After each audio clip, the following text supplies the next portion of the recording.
बघा मित्रांनो, तो गणित काय विचारलेला आहे, 7 बरोबर 52 तर 9 बरोबर किती असेल, समोरची संख्या किती आहे. बघा मित्रांनो, गणित किती आपल्याला सोपं वाटलं तेवढंच अवघड असतं. सांगण्याचा अर्थ हा हायकोर्ट, मुंबई हायकोर्ट मध्ये शिपाई या पदासाठी विचारला होता. बराबर, मुंबई हायकोर्ट शिपाई या पदासाठी हा प्रश्न विचारला होता.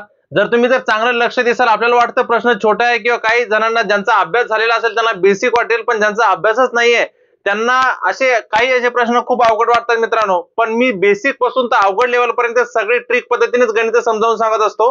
तर हे पण आपण एकदम ट्रिक पद्धतीनेच गणित समजावून सांगतो मी तुम्हाला. बघा, आता सर्वात प्रथम त्यांनी काय विचारले, तर 7 बरोबर 52. तर 7 बरोबर 52 त्यांनी कसं विचारले बघा, 7 चा वर्ग जर आपण केला तर 7 चा वर्ग किती आहे, 49. या 49 मध्ये जर 3 मिसळले आपण तर किती होणार, 52. किती होणार, 52.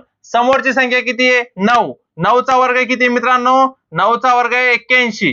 किती आहे, 81. पण सर्वात प्रथम बघा, समोरच्या याच्यामध्ये जी संख्या त्यांनी म्हणजे 3 अधिक ज्यांनी केलेले आहे त्याच्यामध्ये, बराबर 49 अधिक 3, तसाच आपण समोरची 81 अधिक 3 जर आपण केलं, 81 अधिक 3 जर आपण केलं तर किती येणार, 84. किती येणार, 84. इथं समोरची संख्या कोणती येणार, 84. बघा, जास्त वेळ न वाया घालता फक्त ट्रिक पद्धतीने इथे वर्ग विचारलेला आहे, या वर्गामध्ये 3 मिसळलेले आहेत. तसंच समोरचा 9 चा वर्ग विचारलेला आहे, 9 चा वर्ग आहे 81. त्या 81 मध्ये 3 मिसळलेले आहेत, 3 मिसळले की होतात 84. तर आपलं उत्तर आहे 84. ऑप्शन मध्ये बघा 84 कुठे आहे, ऑप्शन सी.